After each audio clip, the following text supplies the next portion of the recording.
Within my business, I have a product called the Business Overview Audit, which is designed for companies who want to either create or fine-tune their marketing assets and processes, but they have no idea where to start. So within this audit, what I do is I ask a series of questions that are related to the company's current processes, their customer, internal team members, their product, content creation, and then data collection. When I get the answers back, I'm able to pair them and find different gaps and opportunities for the company. So I want to show you how I find the answers I'm looking for from this audit to then be able to give a company tactical recommendations on the very specific projects I believe they should invest their resources into next. So this is an example from a past client, and I'm just going to go through 5 different things that I found from asking a series of questions. So finding number 1, matching the company's goals with advertising and asking myself the question, can Facebook ads be profitable for this company? So when I asked a series of questions, I asked things like, what are your current marketing goals? This is a question I would be asking to the founder or the person running the marketing team. In this case, it was the founder, and the main goal was to bring in consistent leads for the sales team to sell. Then I would ask a question like, what current marketing tactics are you using? This company had a lot of different marketing projects in play, one of which was Facebook and Instagram ads. Then I would ask questions like, how many products do you sell and at what price points? And then what is the average lifespan of your customer per product? So when I take all of these 4 questions and put them together, what I'm noticing here is the company's goal is to bring in consistent leads. They are doing Facebook and Instagram ads already, which shows me that this company is willing to invest budget into different advertising methods to bring in those leads. Then I can see what price point the product is and then the lifespan of the customer per product.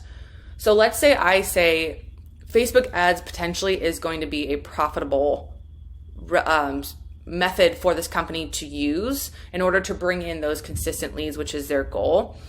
The reason it's important for me to know what the price point of the products are and the lifespan is because when you're doing Facebook ads, you're going to try and hit a certain cost per lead, and you need to be able to do some general math on if this company produces this product on Facebook ads, will it be profitable? If the answer is yes, there's a high potential that it's going to be profitable. Is it going to be profitable in month 0 or month 3? So all of that information helps me eventually tell the company, hey, this is your goal. I do believe that Facebook ads is in your best interest to invest into. This is how much your product costs. This is the average lifespan of your customer. So you should expect, based on X cost per lead, it's going to take us 2 months for these ads to be profitable. It sets up a really nice foundation of expectations between the client and helping them understand what they're looking at before they actually invest into that project. Finding number 2, collecting data so that we can find hidden opportunities and low-hanging fruit on projects that are already in play. So for this specific company, they already had multiple marketing projects in play out in the marketplace. And then when I asked a question such as, which of those projects is producing the best results, this specific company didn't know. So that showed me that this company they weren't collecting data on the projects they had in play. They were just kind of throwing everything out into the marketplace, which there's nothing wrong with that, because someone like me, if something's already in the marketplace, then I can hopefully go back and collect data and show this company, okay, we just collected data on all of your projects that are in play. These ones are underperforming. These ones are performing well. This is the low-hanging fruit. I'm going to make tactical recommendations that you focus on these 2 projects, double down, and put the majority of your resources into these projects. Here's why. So that would be another thing that I would do is to, okay, this company doesn't have the data I need to make these decisions. I'm going to then collect as much data as possible to help them figure out which of their projects are performing the best and resonating the best with their customers out in the marketplace. Finding number 3, assigning different team members to various marketing tasks and or hiring freelancers to execute on the tasks for very specific projects. So for this, I would ask this company a question such as, if you have a marketing department or employees or freelancers who are currently playing some type of role in the marketing realm, who are those people and what are they doing? For this specific company, when they told me which team members were doing what, it was obvious that there were random tasks being assigned to team members that didn't possess marketing roles. They had different specialty skills, and then they were just kind of coming in to help. So for example, there was, let's say someone's specialty in this case was a coach. So their specialty is a coach, and then they were running the social media pages. While social media wasn't their thing, coaching was. So from here, a piece of information like this is important because when I go to make a tactical recommendation to a company on what projects I believe they should execute on next, I also need to be able to provide guidance on what types of execution tasks are going to be required in order for this project to not only get completed, but also to have its best shot at succeeding in the marketplace once it's published. So that would be a conversation where I'd have with the founder or the person in charge of the marketing team and say, okay, these are the current people you have executing on these tasks. Are they best suited? Do they possess the skill sets that are required to execute on these tasks? Or would it make more sense for us to hire some freelancers for this specific project so that we can bring in the proper skill sets to make sure that once we do publish this project, it has the best shot at succeeding? So that's just another conversation I'd be able to have with the founder to set those proper expectations on what we're looking at and where we want to reach for in order to execute on certain projects. Finding number 4, creating customer service protocols for projects in play. So let's say I ask a question to a company that says, what are your current processes for engaging with your audience and or community? For this specific client, they said that there were no processes currently in play that were structured.